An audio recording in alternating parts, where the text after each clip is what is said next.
Ladies and gentlemen, there is a moment in every life when heaven whispers an invitation that feels heavier than it sounds, a calling that carries both promise and pressure, favor and fire. We often celebrate the idea of being chosen, yet few pause long enough to ask what that choosing actually requires of the heart, the habits, and the hidden places of the soul. To be chosen is not merely to be elevated, it is to be entrusted. And every trust comes with a weight that reshapes how you see yourself and how you walk through the world. Being chosen is rarely convenient. It disrupts comfort and confronts compromise. It pulls you out of familiar patterns and places you into seasons where obedience matters more than applause. The call does not always come with clarity, but it always comes with responsibility. When favor rests on your life, it demands alignment, and alignment often costs you options you once enjoyed. What once felt permissible begins to feel heavy, not because it is forbidden, but because you are becoming aware that your life now carries influence beyond yourself. There is a refining that happens when purpose awakens. The same hand that blesses also shapes, and shaping can feel like resistance before it feels like strength. In these moments, it is easy to question why the path feels narrower just as the promise feels bigger. Yet this narrowing is not loss, it is focus. It is the removal of distractions that dilute impact. The cost is real, but so is the transformation that follows. Those who are chosen learn that intimacy with God deepens in the hidden places, where obedience is unseen and faith is tested without an audience. The fire that proves calling also purifies character.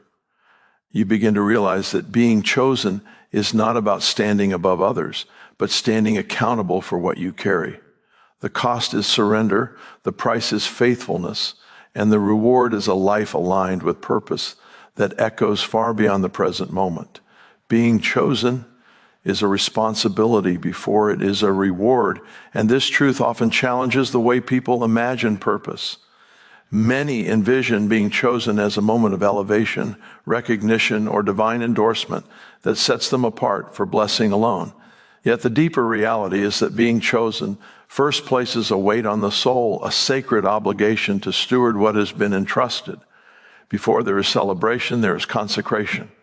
Before there is visibility, there is accountability. The call does not begin with what you receive, it begins with what is required of you. Responsibility reshapes identity. When you are chosen, your decisions no longer affect only your personal comfort. They influence outcomes, people, and environments connected to your assignment. Ordinary choices gain extraordinary significance. Words carry more impact, attitudes carry more consequence, and private disciplines matter more than public moments. This is why being chosen often feels heavier than expected. The weight is not punishment, it is proof that something valuable has been placed in your care. Responsibility is the evidence of trust.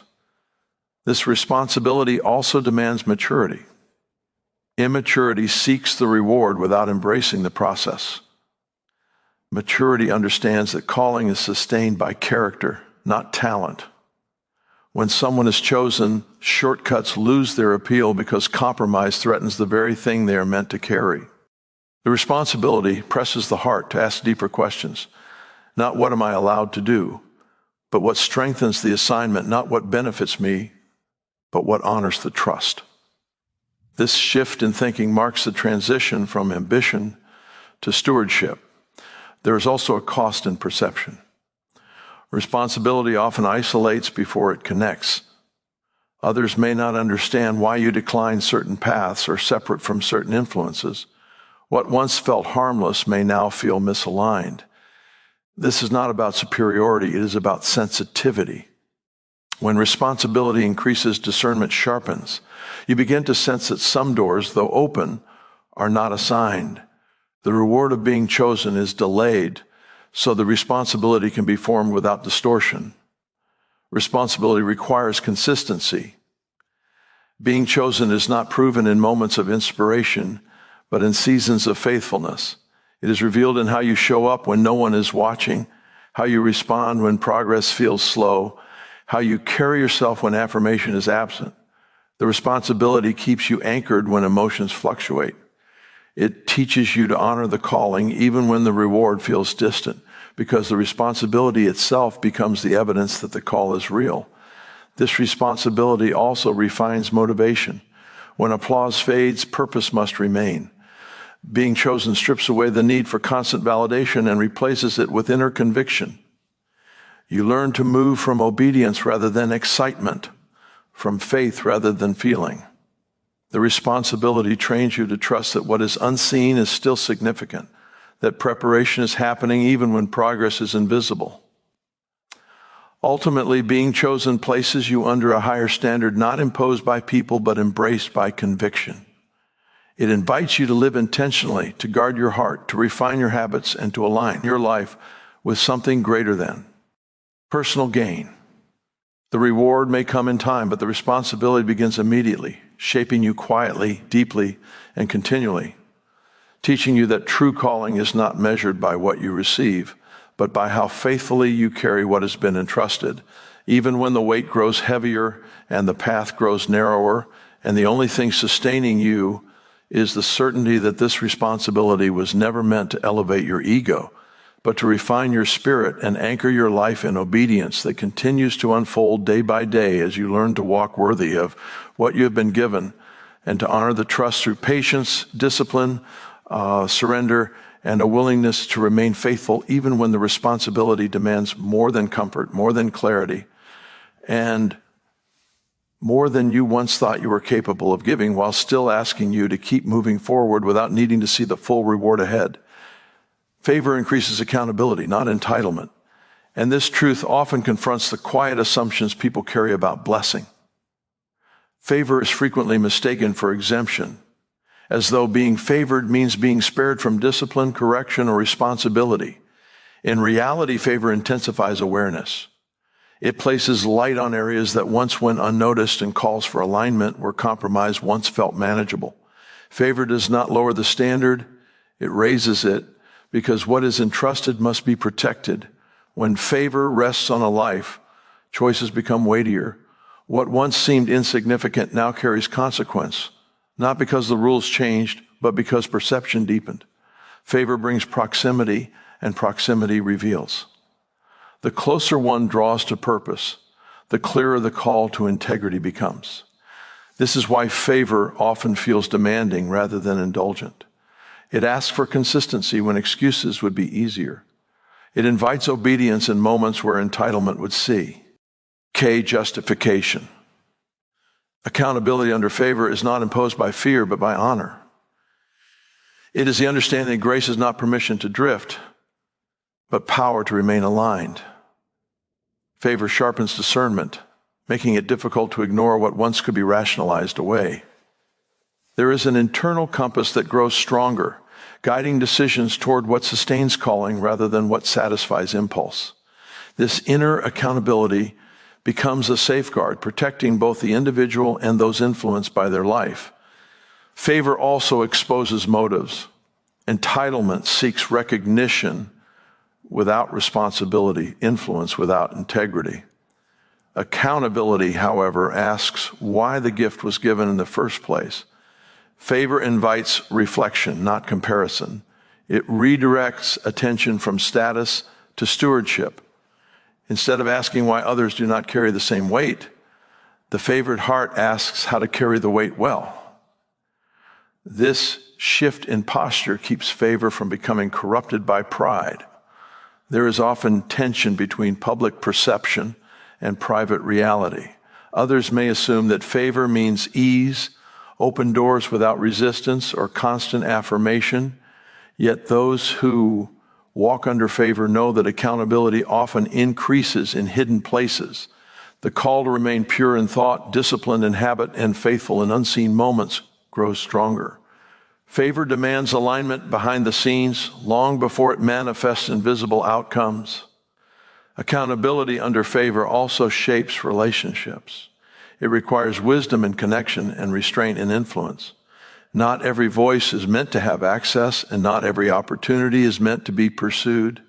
Favor teaches discernment not as isolation, but as protection. It cultivates humility, reminding the heart that favor is not earned superiority, but entrusted grace. This humility allows accountability to be embraced rather than resisted. Over time, favor trains the soul to value faithfulness over freedom. True freedom is found not in doing whatever feels permissible, but in living within the boundaries that preserve purpose. Accountability becomes a source of stability, anchoring identity when circumstances shift.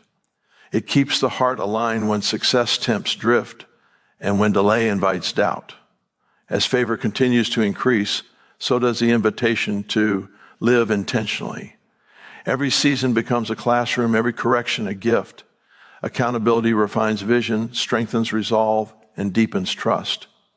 Favor is revealed not in how much one is given, but in how carefully one carries what has been placed in their hands, understanding that entitlement weakens calling, while accountability sustains it through seasons of testing, growth, and quiet transformation, where obedience becomes the language of honor and alignment becomes the truest expression of grace, working within a life that continues to learn how to walk worthy of what has been entrusted without needing to claim privilege or demand recognition, while remaining steady, faithful, and responsive to the responsibility that favor brings into every choice and every unseen moment of becoming. The calling often disrupts comfort and familiarity, and this disruption is one of the clearest signs that purpose is unfolding. Comfort thrives on predictability, on rhythms that require little faith and minimal stretch. Familiarity creates a sense of control, where outcomes feel manageable and risks remain low. Yet calling introduces movement, and movement rarely asks permission from comfort. It pulls the heart into spaces where reliance replaces routine and trust replaces certainty. When a calling emerges, what once felt safe can begin to feel restrictive. Environments that nurtured earlier seasons may no longer sustain growth. Conversations that once inspired may start to feel shallow. This shift can be confusing, especially when nothing outward appears wrong. The disruption is not rejection of the past, but preparation for what lies ahead. Calling does not erase history, it builds upon it by requiring a willingness to release what no longer aligns with where purpose is leading. Discomfort is often misunderstood as failure or misdirection. In reality, it can be an invitation to deepen faith. Familiarity keeps life manageable, but calling stretches capacity. It introduces assignments that demand more prayer, more courage, more surrender. The unsettling feeling is not meant to discourage, it is meant to awaken awareness that growth is happening. Comfort maintains what is known, but calling reveals what is possible. This disruption also challenges identity. When familiar roles change or familiar affirmations fade, the heart is forced to ask who it is beyond routine and recognition. Calling strips away borrowed confidence and replaces it with conviction. It invites the soul to anchor itself not in environment but in purpose. This is why transitions often feel lonely. Familiar support systems may not fully understand the direction being taken, yet the call continues to press forward, asking for obedience even without agreement.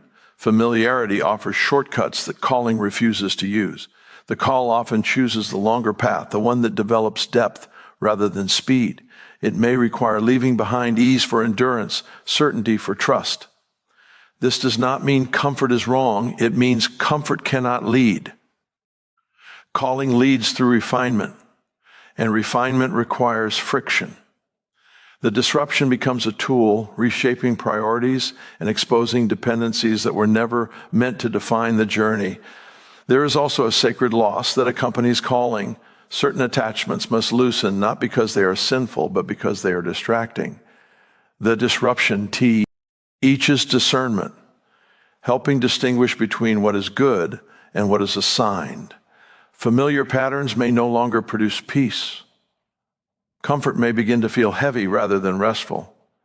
This is often the moment when faith must mature beyond feeling into commitment. Calling disrupts comfort because comfort resists change and calling demands transformation. It asks the heart to trust what it cannot fully see. It invites the mind to release the need for complete understanding. The disruption becomes a signal that something deeper is being formed. Each step away from familiarity strengthens dependence on God rather than environment. This dependence builds resilience, teaching the soul to remain steady even when surroundings shift. Over time, what once felt uncomfortable becomes the new place of growth. The disruption creates space for new capacities to develop, new perspectives to emerge. Comfort is replaced not with chaos, but with clarity rooted in purpose. The familiar is not despised, it is honored for what it provided, while faith embraces what is required next. The calling continues to move forward, unbothered by the desire to remain settled. It speaks through restlessness, through holy dissatisfaction, through a quiet pull towards something more aligned. The disruption becomes a companion rather than an enemy, reminding the heart that comfort was never meant to be the destination, and familiarity was never meant to define the limits of what purpose could unfold into. As faith continues to step forward, even when the path feels unfamiliar, and the comfort once relied upon no longer offers the assurance it used to provide, while the call keeps unfolding layer by layer, inviting obedience beyond ease, trust beyond certainty, and movement beyond what once felt safely known. Obedience becomes more important than recognition when purpose begins to take shape in a life. Recognition appeals to the visible, to the need to be seen, affirmed, and celebrated. But obedience speaks to the unseen, to the quiet alignment of the heart with divine direction.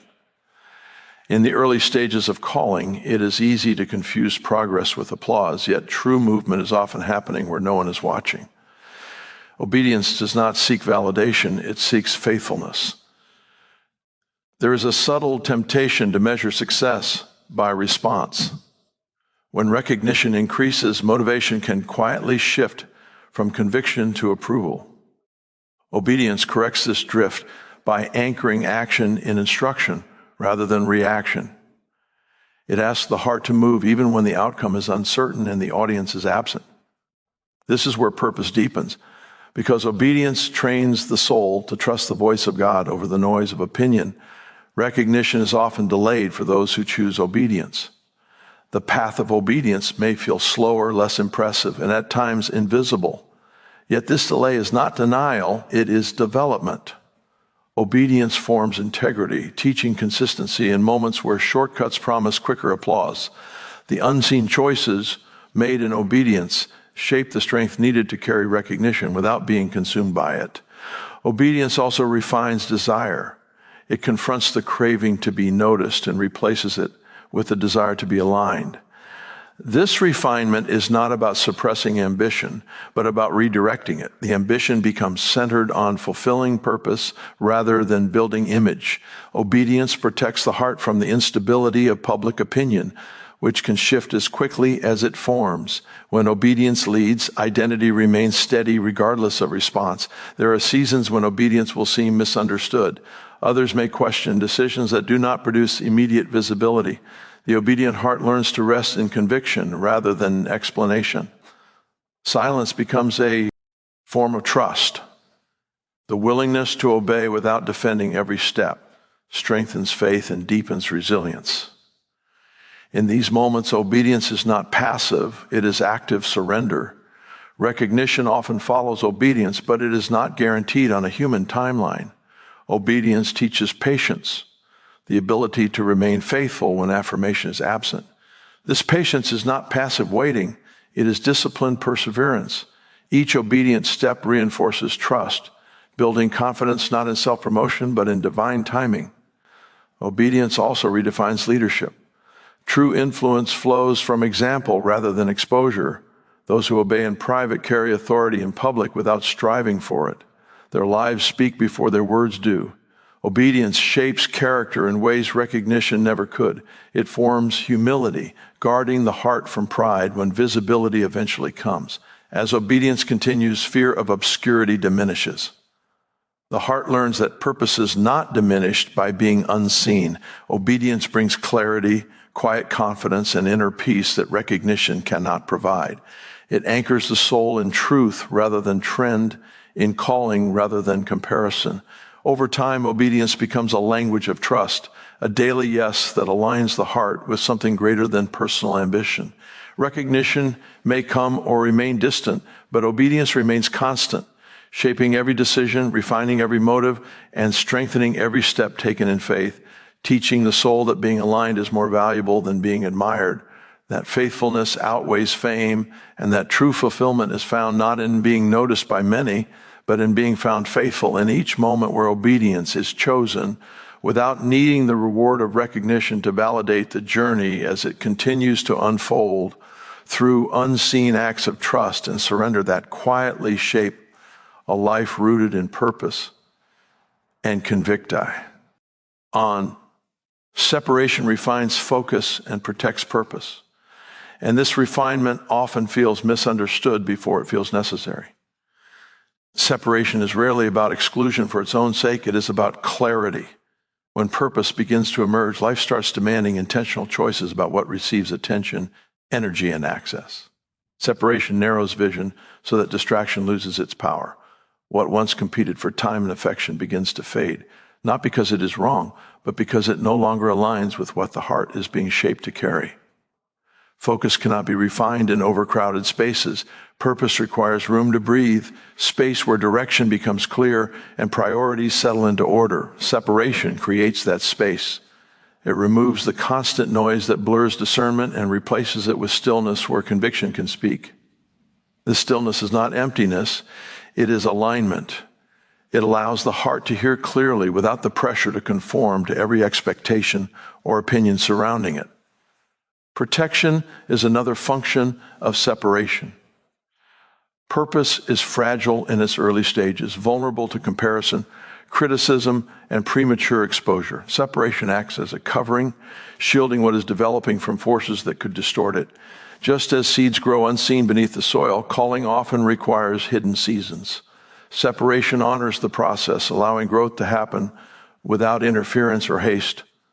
There is often emotional tension in separation. Relationships shift, routines change, and familiar environments may no longer feel fitting. This can be mistaken for isolation, but true separation is purposeful, not lonely. It is an invitation to deepen reliance on God rather than on constant affirmation from others. Through separation, the heart learns where its strength truly comes from and what sustains it when external support is limited. Separation also reveals attack, schmentz.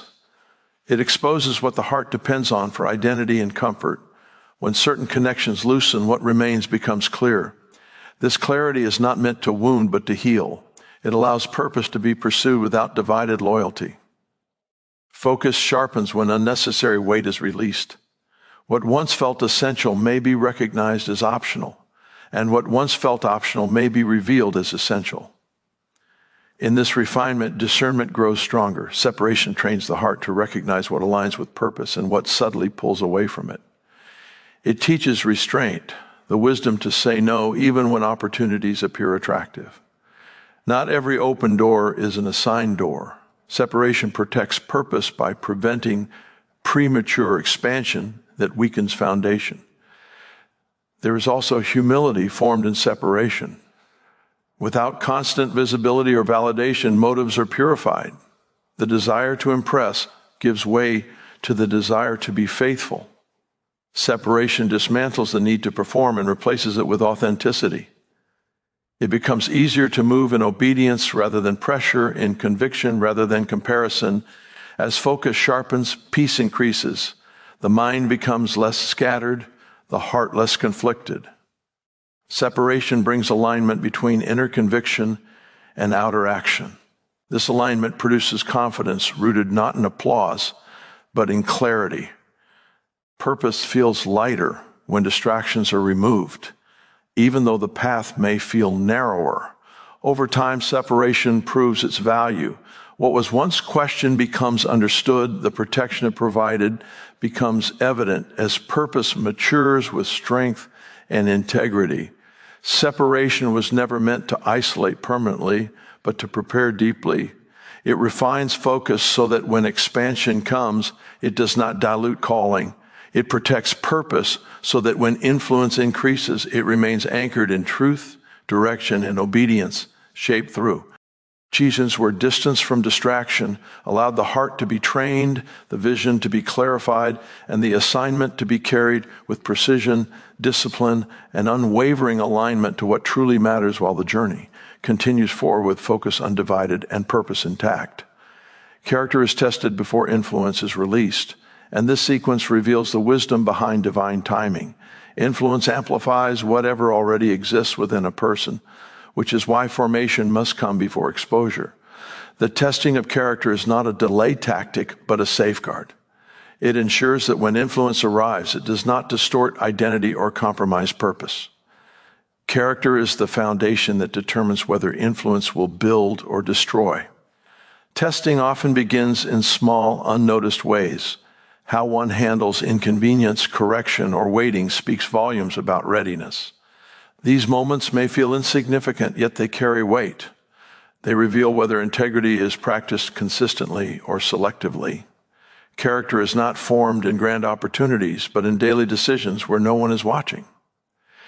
These quiet tests prepare the heart for the responsibility that influence brings. Influence without tested character can quickly become destructive. Visibility magnifies weaknesses as much as strengths. This is why seasons of obscurity are so valuable. They provide space for growth without pressure, allowing habits to be refined and motives to be purified. In obscurity, there's freedom to fail, learn, and adjust without the weight of public consequence. This process builds resilience and self-awareness. Testing also exposes how one responds to authority. Submission, teachability, and humility are critical components of character. How a person handles instruction and correction determines how they will handle leadership. Resistance to guidance reveals areas that need strength. Healing. Willingness to learn reveals readiness to grow. These responses are often tested long before any platform is given. Character testing includes how success is handled in small measures. Small victories can reveal pride or gratitude, entitlement or stewardship. These early tests matter because influence expands impact. If small success produces arrogance, greater influence will only amplify it. Testing allows these tendencies to be addressed before they become harmful. There is also testing in how one treats people without influence or advantage. Kindness, patience, and respect toward those who offer nothing in return reveal true character. Influence should never be used to elevate self at the expense of others. Testing ensures that compassion remains intact even as authority increases. Waiting itself is a test. Delayed influence can create frustration or deepen faith. It reveals whether trust is placed in timing or in outcome. Those who endure waiting with faith develop endurance and stability. They learn to remain faithful without guarantees, which is essential for sustaining influence when pressure increases. Character testing refines inner strength. It builds conviction that is not easily shaken by opinion or opposition. When influence finally comes, there is an inner anchor that prevents drift. Decisions are made from principle rather than pressure. This stability protects both the individual and those they influence. The testing process is not meant to disqualify, but to prepare. Each test strengthens capacity to carry responsibility with wisdom. It teaches the heart to value integrity over image, depth over speed, faithfulness over fame. Influence is released when character has proven it can carry the weight. As character continues to be refined, influence becomes a tool rather than a temptation. Authority is exercised with humility, vision with compassion, leadership with accountability. The testing that once felt restrictive is recognized as protective. It ensured that influence would serve purpose rather than ego, and that when doors opened, the foundation would be strong enough to support what followed. Shaped through seasons of testing that quietly built strength, discernment, patience, and integrity in preparation for influence that would not corrupt but contribute, not dominate but serve, not impress but transform as the journey of becoming continues with depth and steadiness. rooted in character that has been proven through time and faithful enduring. Hidden faithfulness sustains public impact, and this truth stands in contrast to a culture that celebrates visibility over integrity. What is seen by many is always supported by what is practiced by few. Public moments draw from private reserves. Without hidden faithfulness, public impact becomes hollow, dependent on momentum rather than depth. The unseen life is where strength is stored, where conviction is refined, and where consistency is proven long before influence is noticed. Hidden faithfulness is formed in routine obedience. It is expressed through daily disciplines that appear ordinary but shape extraordinary resilience. Prayer when no one is listening, integrity when no one is observing, persistence when results are delayed all contribute to a foundation that can withstand pressure. These unseen acts cultivate alignment, ensuring that when public moments arrive, they are supported by substance rather than performance. Public impact often creates demands that cannot be sustained by charisma alone. Applause fades, expectations increase, and criticism emerges. Hidden faithfulness prepares the heart for these realities. It teaches the soul to draw strength from purpose rather than response. When affirmation is inconsistent, hidden faithfulness remains constant. It anchors identity and calling rather than recognition, allowing influence to remain steady under shifting circumstances. There is protection found in a faithful hidden life. It guards against burnout by establishing rhythms that nourish rather than exhaust. It guards against compromise by reinforcing values before temptation appears. Hidden faithfulness creates internal boundaries that prevent external pressures from reshaping convictions. This protection is essential for sustaining impact over time rather than burning brightly and fading quickly. Hidden faithfulness also purifies motivation. When obedience is practiced without witnesses, the desire to impress diminishes. The heart learns to serve without expectation of reward. This purity strengthens influence because it removes the need for validation. Public impact that flows from hidden faithfulness carries authenticity. It resonates because it is rooted in truth rather than image. There is often a delay between hidden faithfulness and visible impact. This delay can test patience and resolve, yet it is in this waiting that endurance is built. The heart learns to remain faithful without guarantees, to trust that unseen obedience is not wasted. Hidden faithfulness develops perseverance, enabling influence to be sustained when growth accelerates. Hidden faithfulness shapes leadership style. It produces leaders who listen before speaking, serve before directing, and remain grounded despite elevation. Their authority feels safe because it is anchored in humility. They are not driven by the need to be seen, but by the commitment to be faithful. This posture invites trust and creates lasting influence. Public impact without hidden faithfulness often collapses under pressure. Exposure reveals inconsistencies that were never addressed in private. Hidden faithfulness addresses these areas early, allowing grow. Without public consequence. It provides space for correction, repentance, and refinement before influence magnifies impact. As hidden faithfulness continues, it becomes a reservoir. In moments of challenge, discouragement, or opposition, the strength drawn from unseen obedience sustains momentum. Public impact becomes an overflow rather than a strain. Influence flows naturally from a life aligned in private. Hidden faithfulness may feel unnoticed, but it is never insignificant. It shapes capacity, deepens trust, and strengthens conviction. When public impact comes, it rests on a foundation that will not crumble. The unseen life continues to feed the seen, ensuring that influence remains genuine, resilient, and enduring, carried by a faithfulness that does not depend on applause, but on alignment, obedience, and consistency, practiced quietly day after day as purpose continues to unfold through lives anchored in what was formed when no one was watching.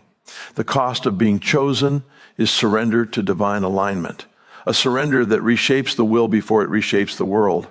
Being chosen is not an addition to life. It is a realignment of it.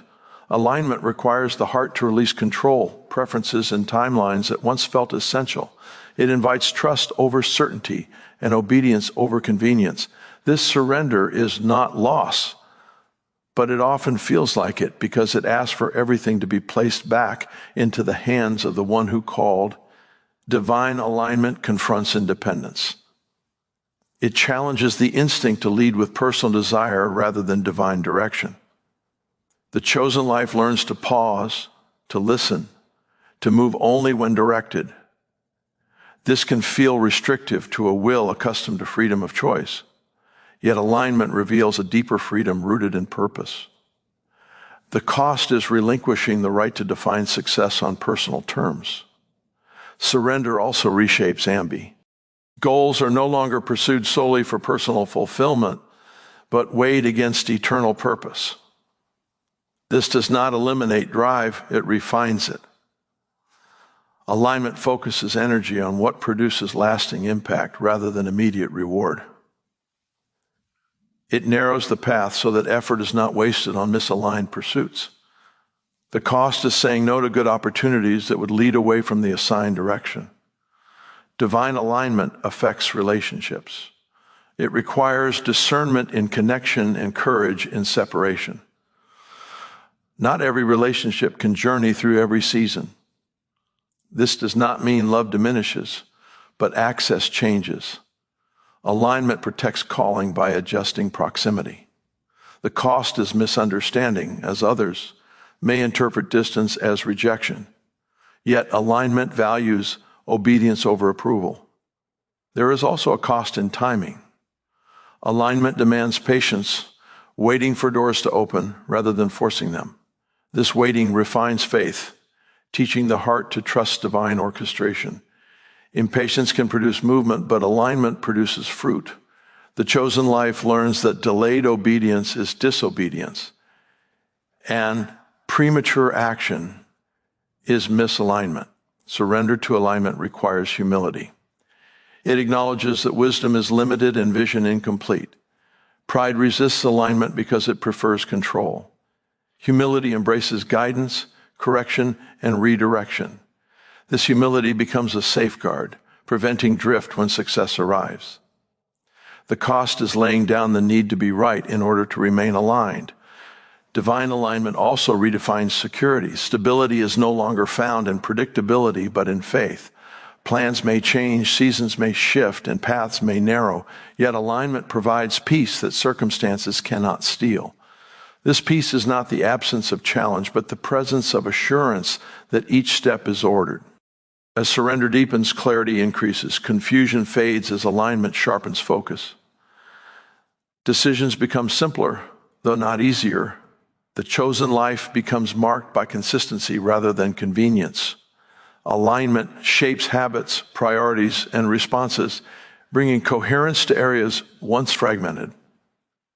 The cost of being chosen is ongoing. Surrender is not a single moment, but a continual posture. Each season invites fresh alignment, new release, deeper trust. The chosen life learns to hold plans loosely and purpose firmly. Alignment becomes the lens through which every decision is filtered.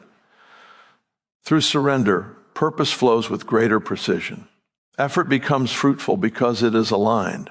Resistance decreases as direction becomes clear. The cost remains real, but so does the grace that sustains the journey. Being chosen ultimately means living aligned, where every step is measured not by comfort or applause, but by obedience and trust in divine direction that continues to guide the heart forward through each season of becoming and transformation. As alignment deepens and surrender remains the defining posture of a life committed to walking in purpose and faithfulness beyond personal preference or control.